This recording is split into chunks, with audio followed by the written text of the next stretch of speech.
What up, what up? Ini ada breaking news by the way, Bi. Di Twitter ada update dari Shams. Oke. Damian Lillard and James Harden aren't going anywhere. Selengkapnya soal off-season di Box Out episode 9. Kaget.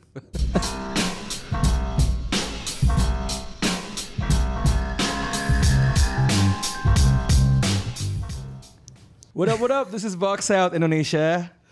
Tadi sebenarnya sebelum kita mulai itu si Parama gak gue bilang gue mau ngapain. Oh mantes. Gitu biar I didn't want to spoil gitu. Tapi anyway kita ngomongin soal off season. Kita mau recap aja NBA sekitar 1 bulanan lagi lah baru mulai.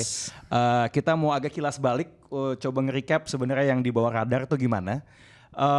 Kita mau ngebahas soal what was the best trade, the best free agency, and ujung-ujungnya siapa the winners and losers of off season. Jadi gue mulai dengan best trades, Bi. Langsung? Yes, trade apa? Selain Bradley Beal dan Chris Paul. Nah, just kidding. Gimana? Gua suka I wanna say the Dallas trade. Itu yang mana? Dallas trade benar. Olivier Maxence Prosper sama Richaun Holmes. Sebentar, itu nama yang pertama siapa? Draft pick nomor 24. Oke. I like that.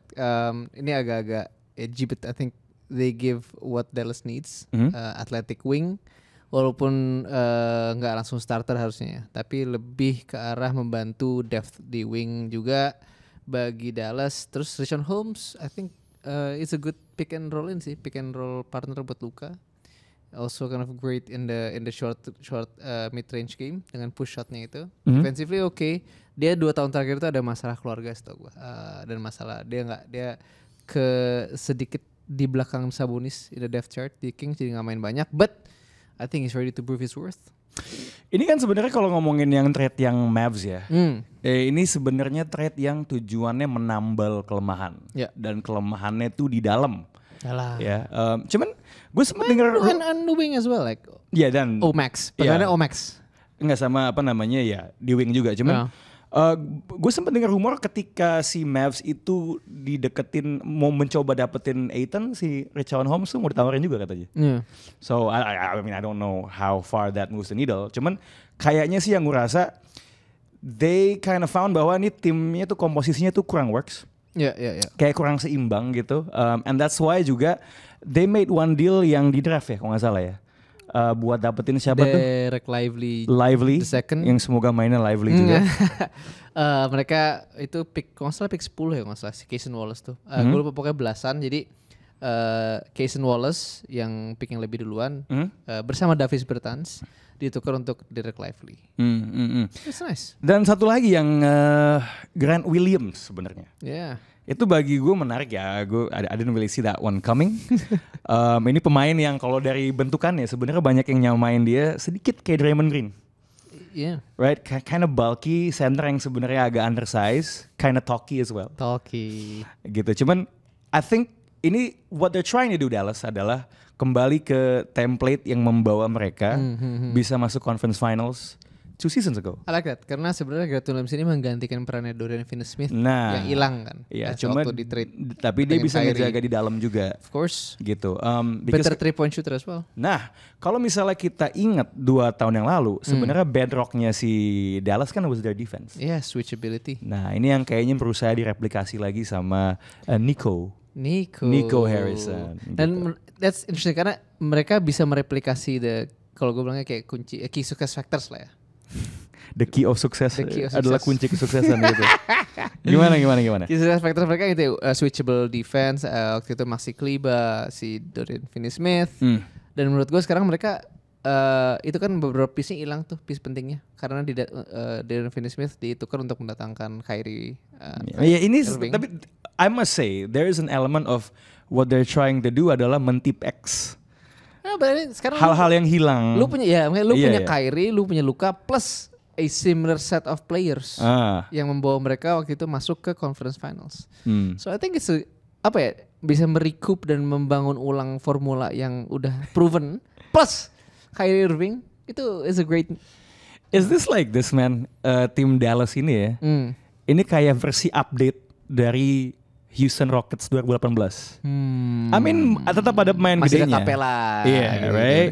No, simply in the sense gimana caranya gue bisa taruh pieces around dua guard yang ball dominan gitu. I like that. Gitu. Cuman kemungkinan nih lo ngelihatnya Dallas tuh Kyrie sama Doncic bakal di stagger kayak apa?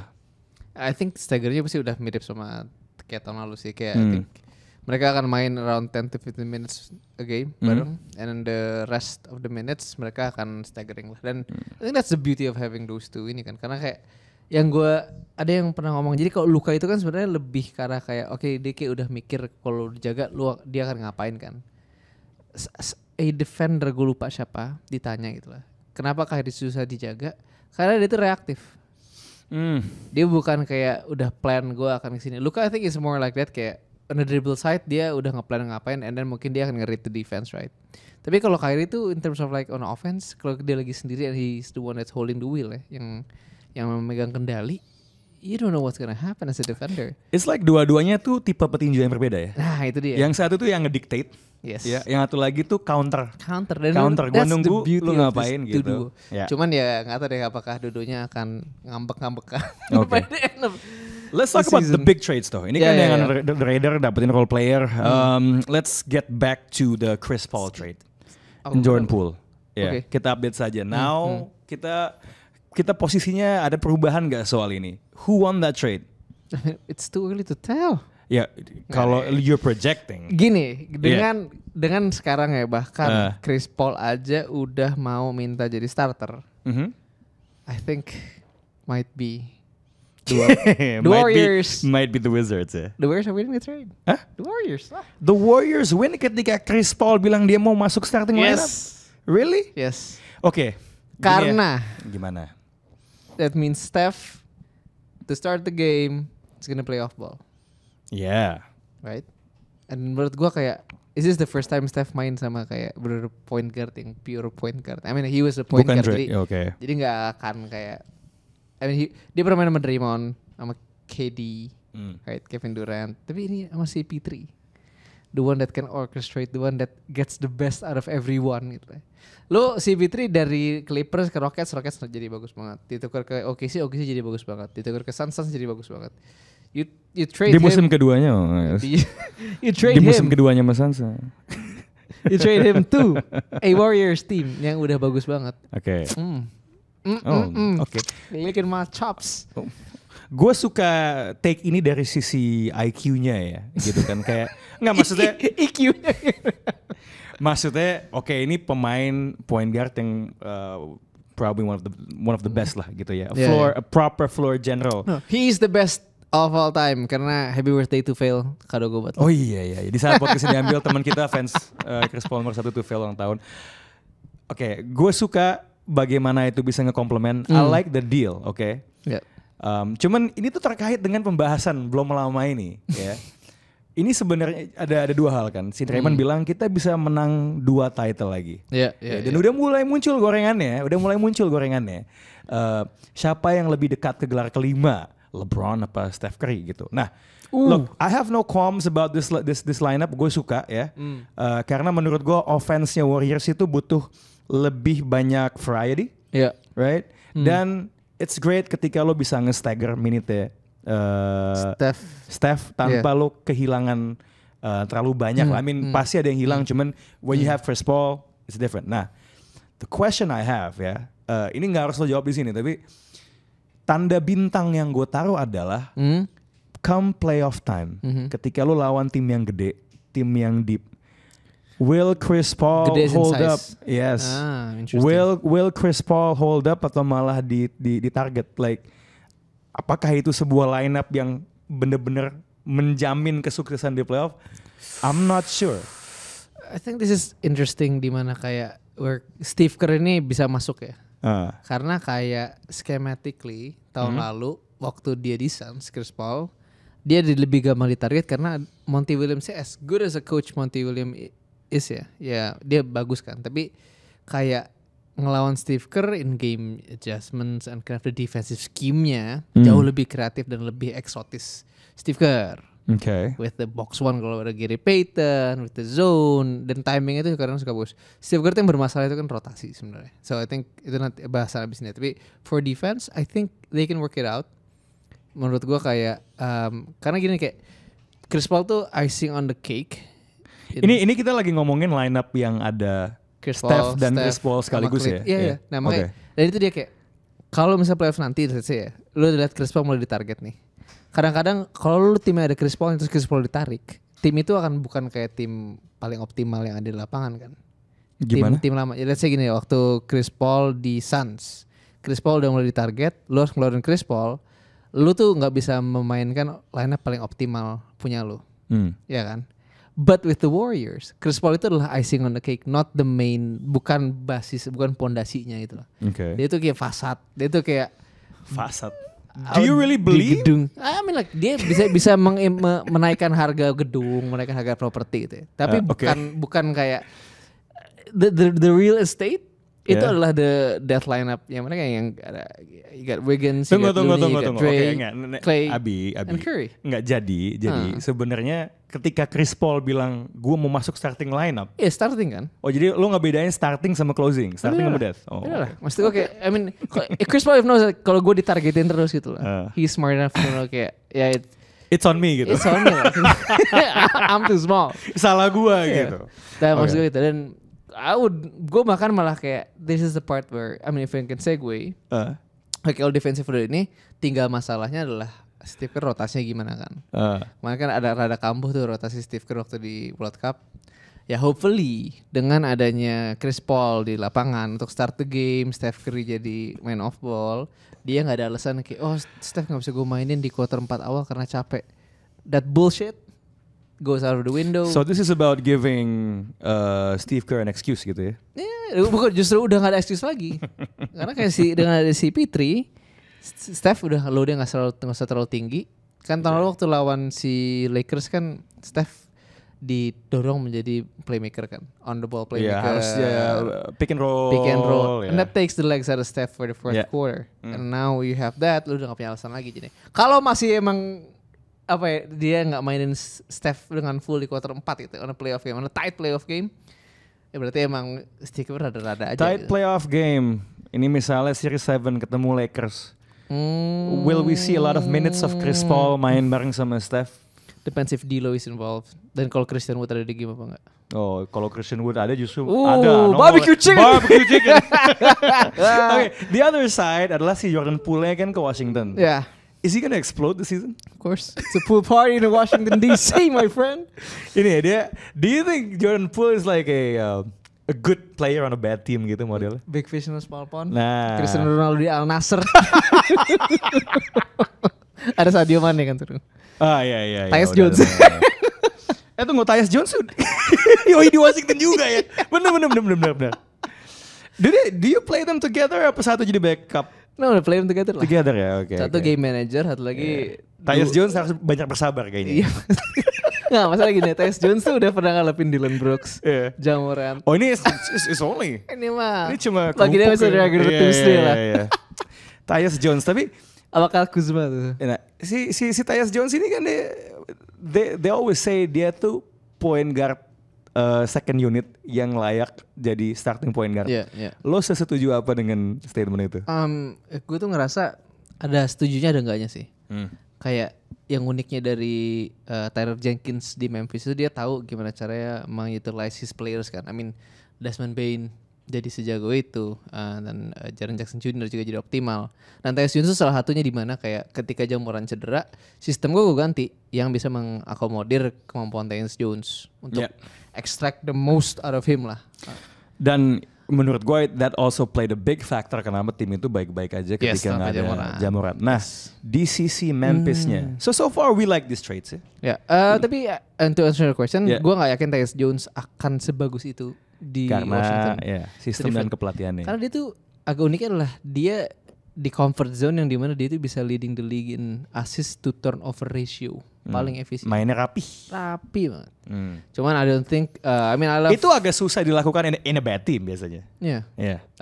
Dan ini sih gue nggak tahu skema. Gue belum mendalamin skemanya Wes Unseld. It's a unique scheme di mana waktu ada Kristaps Porzingis tuh the flexibility of having two quote unquote big men yang berbeda dengan Gafford sama Kristaps Porzingis. Sekarang tuh menurut gue agak beda karena it's just a bad team aja. So that segues us untuk ngomongin trade yang ya, the other part of that trade, Marcus Smart ke Memphis Grizzlies. I think it's a great pickup buat Memphis. Of course. Buat gue, ini kan ada seorang wajah dari liga. Ini editannya rapi bener. Ini apa namanya, kita bisa lihat di gambar itu ada si Smart dan Porzingis ya dengan baju tim barunya. But kembali ke Marcus Smart ya. Is it a smart move? Sorry. Mark Jackson ya. Mark Jackson udah gak ada ya? Udah gak, masih ya? Apa Javan kan dia gak ada? Masih hidup. Tapi masih. Enggak, maksudnya di ESPN. Udah. Ya. Enggak, tapi kembali ke si Marcus Smart ya. Karena kita tahu wajah NBA, Ja Morant itu kan banyak bermasalah nih. Walaupun sekarang layaknya apa ya, pemain bintang Gen Z. Ya, ketika mau menunjukkan saya mau comeback, dia harus pakai baju yang dengan kata-kata dan nge-post gitu ya. Itu yang nyuruh si agen itu. Yeah, well, I hope. Kreatif. Oh ya, pakai baju ini Sansi. Nah, I kind of feel that he's the perfect mentor lah, Marcus Smart itu. Oke. Apa namanya, karena sangat menjunjung etos tim, kayaknya kelakuannya nggak gimana-gimana gitu. And also, you know, he will ngarahin on the defensive side. I like the defensive upside of this Memphis team sebenarnya. Now that you mention it, JJJ di belakang ini Marcus Smart. Yeah. Gitu loh. Maksudnya perimeter dan di dalam pun jadi cukup solid. So it's a good. And then Derrick Rose juga ke Memphis. So that's dua. I mean, pulang kampung. Kita, iya benar ya, kuliah di sana ya. Kita lihat si Ja Morant kan it's basically Derrick Rose 2.0 sebenarnya dari segi eksplosifnya. So I think there's a good system yang diinstal di Memphis. Now, apa? On that note juga ya, kayak just on Marcus Smart, somehow Grizzlies itu bisa mengubah Dillon Brooks menjadi Marcus Smart. Tapi juga kehilangan Tyus Jones, tapi juga ada Marcus. Jadi kayak satu pemain itu dua role gitu kan. Itu dia, the defensive side of Dillon Brooks. Iya, dan point guard mungkin kadang-kadang di second unit itu juga. Oke, tapi this is di trade ini yang sebenarnya paling diperdebatkan is the big Latvian Kristaps Porzingis. Pingus ke Boston. Yeah. How much do you like this trade for Boston? This is jawaban out of the box sih suka harusnya. Out of the box? Yeah. Suka? Iya. Yeah. Isn't that in the box? I think that's out of the box. Gue kira semua orang suka. Oh gitu ya? Do you like that? Gini, I'm interested by it. Gue intrigued ya. You like the idea? The idea, tinggi gitu, defense-nya membaik ya. Tapi yang gue pertanyakan adalah his kerapuhannya Porzingis sebenarnya. Yeah. Semua big man itu tear and wear, ya itu satu. Dua, kalau lu ngomongin Boston, we are talking about a team that wants to contend, ya. It's the intangibles yang gue kepo. Like Marcus Smart di playoff, he's a hard-nosed player gitu loh. Kayak the grit di tim Boston is exemplified the hustle by Marcus Smart. Nah, gue nggak tahu when the going gets tough, Kristaps Porzingis tuh gimana? Because dari sample size gue ngeliat dia di playoff ketika di Dallas sih nggak terlalu bagus gitu ya.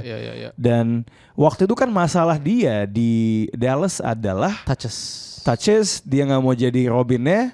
Dia ke Washington, dia menjadi Batman-ish ya, dengan situasi Bill obviously pengen cabut. Now he goes to Boston. Jadi Alfred. Jadi Butler. Third option gitu kan. Hey, here Sir Jason Tatum. Ini lunchnya gitu kan.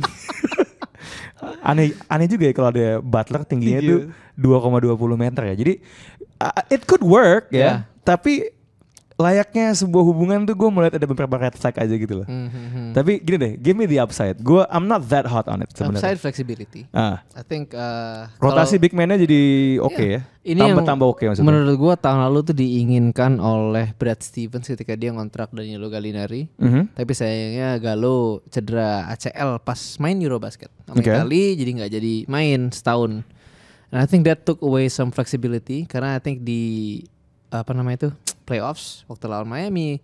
I mean if they had Gallo, they could have easily. Lo ada stretch. Ada stretch dan kayak changes the dynamics of the offense. Dan satu juga yang gue lihat bagus dari Porzingis adalah Horford ini kan tua ya. Yeah. Menurut gue ini transisi yang bagus ketika nanti Horford emang udah mau atau udah tiba-tiba udah jatuh aja dari performanya. lu masih punya Porzingis dan lu nggak kayak harus ngebuang satu season gitu loh. Karena I think those two, kontrak mereka berdua tuh rada ngesing. Jadi bagus dari jendelanya ya. Dari apa yang satu kontraknya habis, yang satu tuh lanjut ya. Nah karena si Porzingis juga sign extension baru. Dan dengan kenaikan salary cap yang cukup tinggi, yang cukup besar, signifikan, deal dia itu kan dealnya yang kayak uangnya itu absolut, tidak as a percentage of the cap. Jadi itu uangnya stagnan. Jadi itu dan menurut gue bagus, itu adalah dia will be a value contract by the time nanti. Tapi ya kalau ngomongin Porzingis ya, jadi lu pede dia akan jadi the next Embiid killer. Kan itu kan gelarnya kalau misalnya seorang center di Boston. Do you like him holding up against the bigs, the Giannis's? Gue sih nggak suka ya. No I don't. Nggak. Tapi weak side. Tapi like dia again, I think kalau lu pasangin dia tahun lalu tuh bagus ketika bermain bareng si Daniel Gafford juga kan, I think to a certain degree. Dan menurut gue kalau misalnya lu punya Robert Williams, lu bisa juga pairing dia bareng sama Al Horford. That's a really really good combination, right? Ya, I like the upside yang di offense gitu. Defense defensively juga. Yeah, it's good lah. But I'll have to see lah. Yeah. And sama halnya kayak tadi, gue itu ngasih ekspektasi buat Chris Paul itu ketika the playoff. I gotta see him in the playoffs, man. Itu yang gue masih belum tahu. Nah, let's shift ke free agent signings. What is the best free agent signing di offseason ini kalau buat lo? JaVale McGee cengar. Gue suka siapa ya? Yang paling gue suka banget. Paling value for money deh. I think parameternya kan udah banyak ya. Tapi value for money gue akan Eric Gordon. Itu gue agak kaget malah dia tuh bisa ke Suns tuh.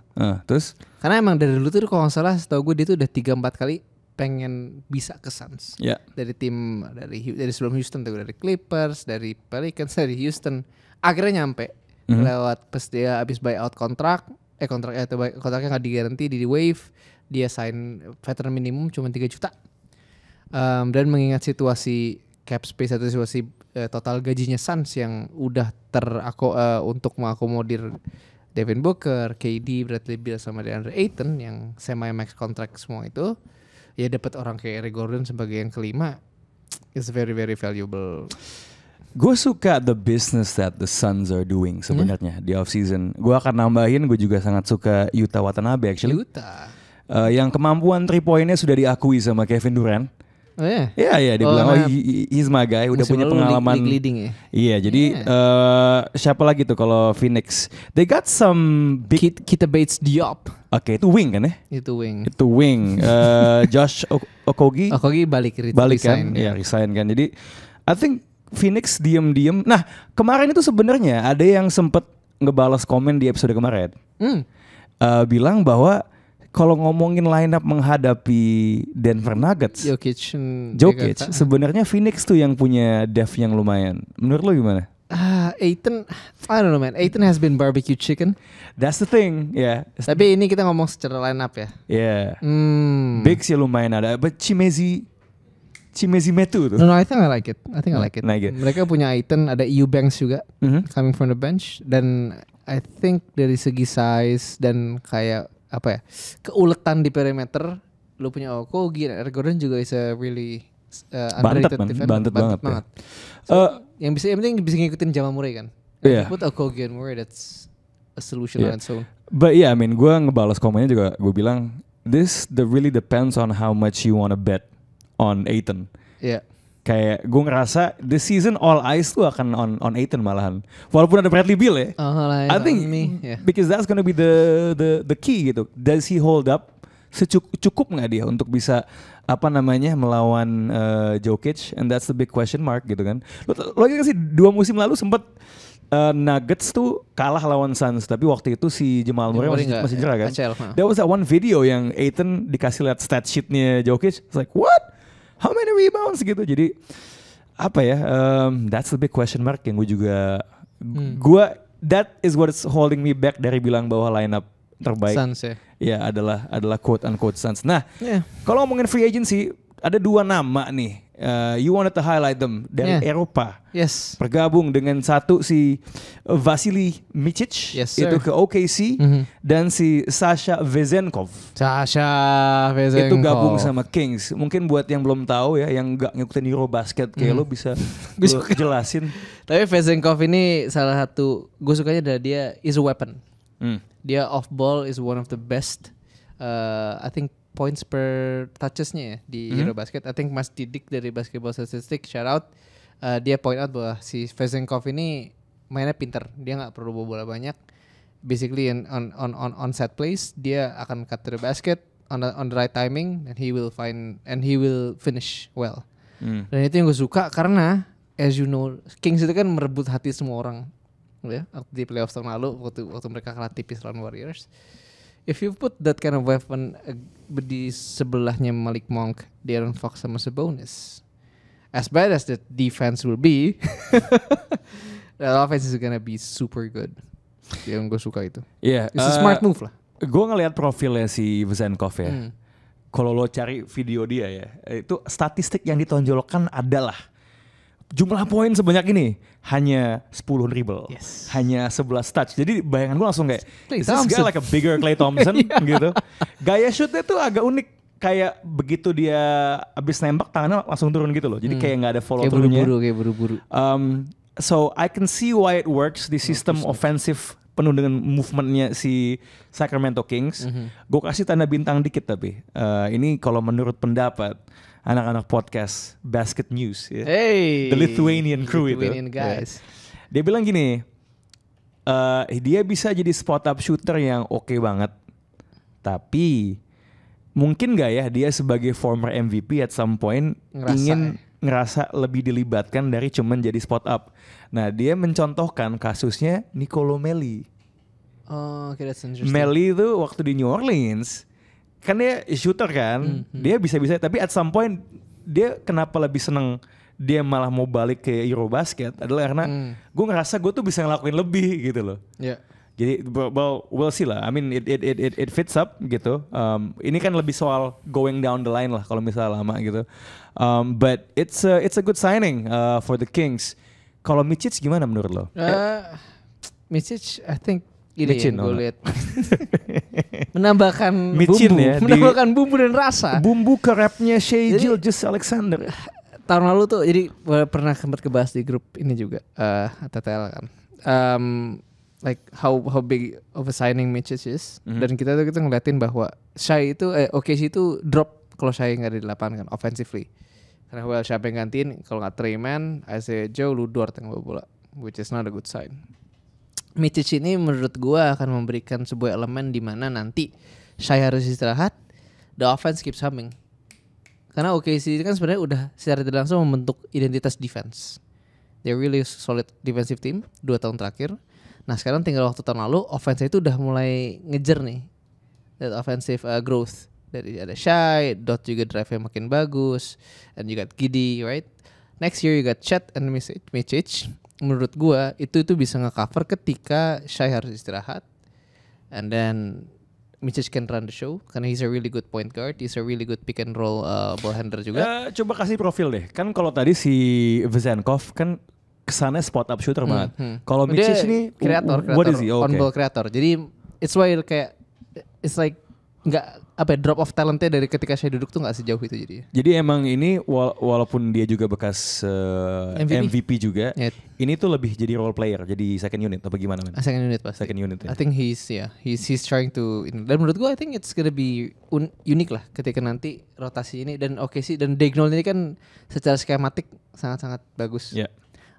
Sekarang lu punya ball handler 3 nih, Trisula, ada Giddey, ada Shai, ada Micic.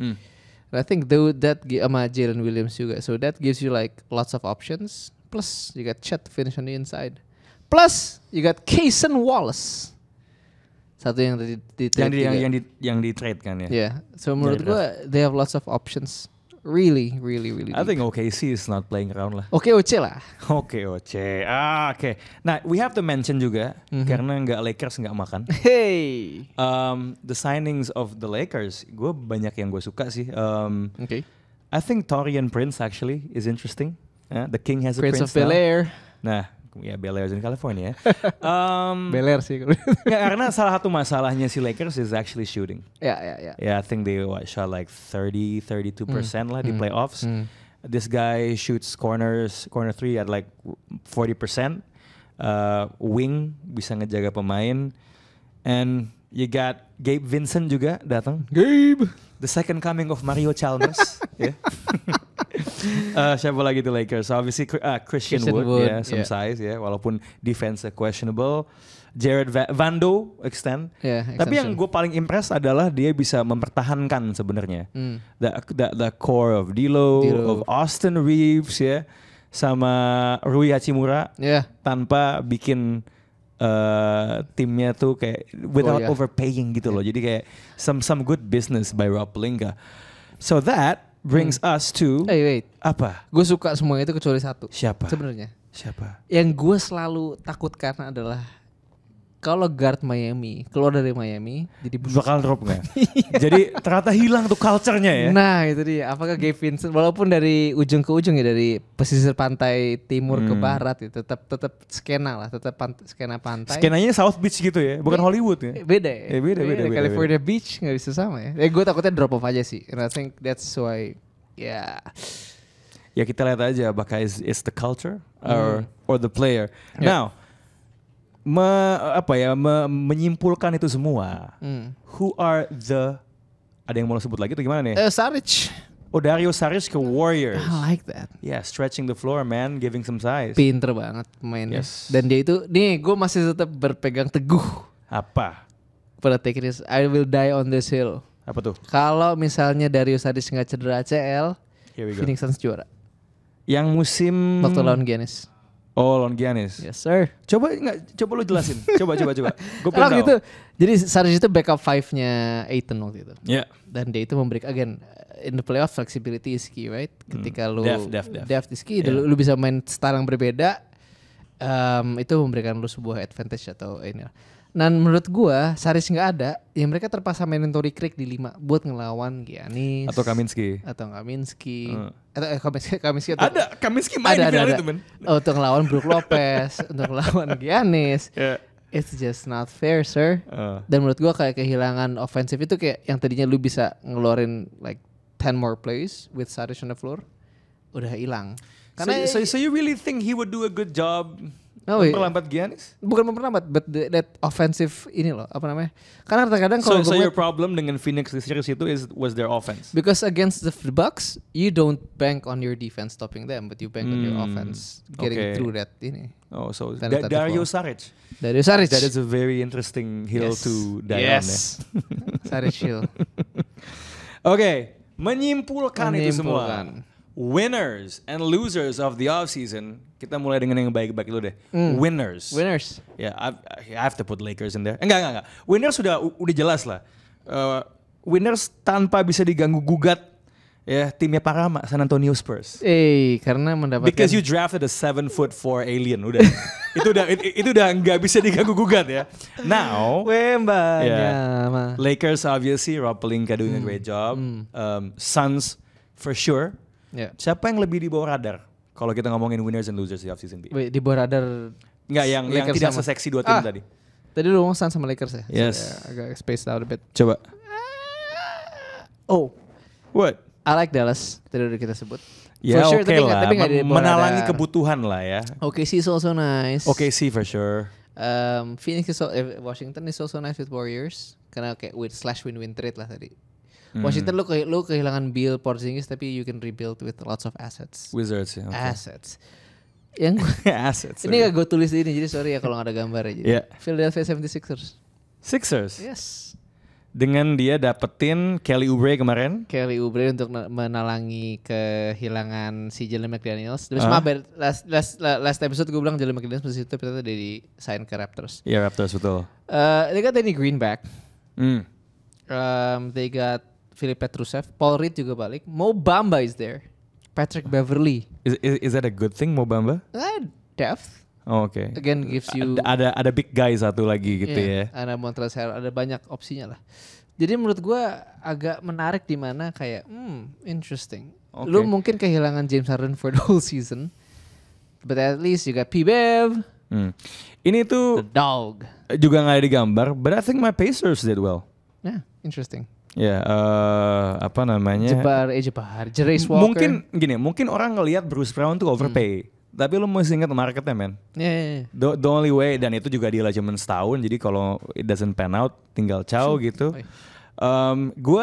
Menurut gue it's a good fit loh. Obi Toppin. Obi Topang. Main di tim yang, jadi gini, Indiana yang gue suka adalah dia kelihatan arahnya tuh mau main kayak apa. Dia mau main cepet. Dia mau semakin up tempo. Mungkin itu juga kenapa ya udah Chris Duarte lepas aja, because Chris Duarte is more about half court shooting gitu. Nah, gue bisa ngebayangin kalau Anda lu ngomongin league pass team, it's gonna be so fun ngeliat Haliburton tuh ngasih lob. Itu minimal 2-3 assist per game tuh. Iya. Jadi you can imagine Haliburton dapat rebound, and then Jarace Walker udah lari, Obi Toppin lari, Benedict Mathurin lari, Bruce Brown lari. Ikut lomba atletik ya. Udah 7 di lapangan. Ikut 5K gitu ya. Tapi basically they're really. But are you sure? Kalau misalnya Buddy Hield the whole situation. Nah, itu mungkin tanda tanya. I'll have to see dapetnya siapa gitu. Kalau dapetnya main atau feature picks juga menarik banget sih. Yeah, or I mean obviously gue pengen tahu is there like a like for like trade gitu loh. I mean sayang juga kan he's one of the best shooters di NBA lah. Yeah, tapi to your point, kalau lo mau mainnya cepat, I would trade him. Okay. Ngomongin winners, I think it's pretty obvious ya. Losers yang bapuk di off season. Who are the losers, Abi? I don't really like Chicago's off season. Aduh, Chicago tuh nggak jelas ya. Iya makanya tuh. Kayak sekarang ikut-ikutan peminang Damian Lillard lagi. Nggak, Chicago ada satu signing dia kan, Javon Carter. It's nice. It's nice lah. Apa namanya, good defense, can shoot gitu. Cuman yang gua ngerti dari Chicago itu adalah lu tuh arahnya mau ngapain. Nah, kalau dari semua indikasi they want to run it back. Jadi apa kita akan mencoba lagi dengan template DeMar DeRozan, Zach LaVine. Oke lah ada pemain yang cedera ya, Lonzo Ball. Mudah-mudahan cepat sembuh bisa main basket lagi. Cuman lu udah ngelihat ceiling dari tim ini tuh di mana gitu loh. The worst thing in the NBA and you were talking to an Indiana fan adalah mediocrity. Asli, mendingan lu tuh di bawah daripada lu nyangkut di tengah gitu. Dan agak lucu ngelihat ini terjadi ke sebuah tim yang dia tuh big market. Chicago is the third biggest city di Amerika gitu loh. Jadi gue agak I wanna see them blow it up lah. Kasih ya, setuju gue. Dan gitu. mungkin gue start anew dan kayak signing, dan draft picknya juga kayak lu kalau misalnya lu mau konten sekarang ya, lu cari pemain yang udah siap. Mereka tuh ngepick di second round. Kayak di situ kan banyak pemain yang udah prospek-prospek yang udah siap harusnya. Yang kayak 4 year yang senior di college kayak anak-anak Villanova Andre Jackson, gitu. terus the Villanova Boys gitu-gitu. Dia milih proyek lagi, bos. Jadi gue ngerti itu. Jadi right, mereka nggak jelas and I don't like them. Yeah, it's weird. Siapa lagi? Charlotte Hornets. Charlotte, lu tuh kenapa benci banget sama draft Brandon Miller sih? Karena nggak jelas, Pak. Ya tapi di samping Lamelo, daripada pick Scoot, but Lamelo and Scoot overlapping lah. Yeah, but still man, come on. Nggak, tapi selain itu signingnya sih B aja semua sih. B aja. Dan tapi kan PJ Washington kan? Ya PJ Washington. PJ Washington ya. Tapi yang gue juga nggak terlalu kayak I think they're giving Miles Bridges a second chance. Ya tuh yang kekerasan seksual ya. Yeah. So basically Frank Tilikintil juga ke situ kan sekarang. Tilikina. Yeah. Oke, siapa lagi? Portland karena masalahnya belum selesai gitu. Portland masalahnya belum selesai. Cleveland juga kayaknya. Really though? Yeah. I don't rate Cleveland that bad sih sebenarnya. Ya justru itu kayak lu mau ngapain gitu. Tapi they needed a shooter, they got one. Max Strus. Not bad lah. Lu udah tahu track record pemain Miami keluar Miami kayak gimana, and you're still paying Max Strus 16 freaking million. LeBron did well abis ninggalin Miami. System player, cause it's the system. But yeah, I don't really get it, dan kayak gue nggak tahu sih apakah mungkin mereka juga nggak mau membuat sesuatu yang mengunci banget ya, karena kemarin Donovan nggak extend. Yes, Donovan nggak extend, mereka juga harus nge-extend. He still wants to go to New York. Pastilah. Mereka masih harus nge-extend Isaiah Mobley. they question about Jared Allen gitu. So I think they have lots of things to kind of take care in the future. Jadi gue nggak mau terlalu mengunci diri gue dengan kontrak-kontrak yang terlalu itu. Ya makanya I wouldn't go as far. Nggak sampai losers lah dia. Draw. Mereka balikin ini loh, Tristan Thompson. Balik kemana? Ya balik ke Cleveland. Oh oke. Atlanta, ini kayaknya di list lo masukin juga. Really? Yeah, you did put ATL. Oh ya benar. Karena lo gak suka sama Trae Young aja. No. Gimana man? Batu gue. Nanggung satu. Kayak you're doubling down on perimeter players. Yeah, but they got rid of John Collins. At what cost gitu loh. At the cost of spacingnya jadi lebih bagus tim ini. Yeah, but still man, I think like lu banyak spacing banget. Tuh penting loh kalau buat tim Quinn Snyder. You're right. Ini kayak you're playing Saddiq Bey sama AJ Griffin extended minutes nanti to play the 3 and 4. Yeah, it's gonna be a lot of shooting, a lot of space. A lot of shooting, tapi kayak lu bayangin Capella kayak ini Capella di fantasy kalau lu if you play fantasy pick Capella. Reboundnya bisa sampai 16 kali. Oh jadi ini asumsinya sendiri. Saya ambil semuanya nih. Tukang cebok.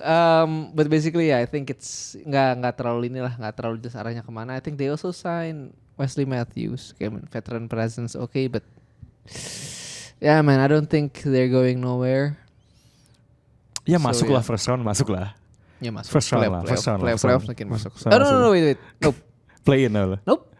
I'm having play in mungkin nggak play in masuk tuh mesti main di play in tapi gak kalah. Karena I'm banking on either the Pacers atau Magic masuk playoffs. Iya makasih loh.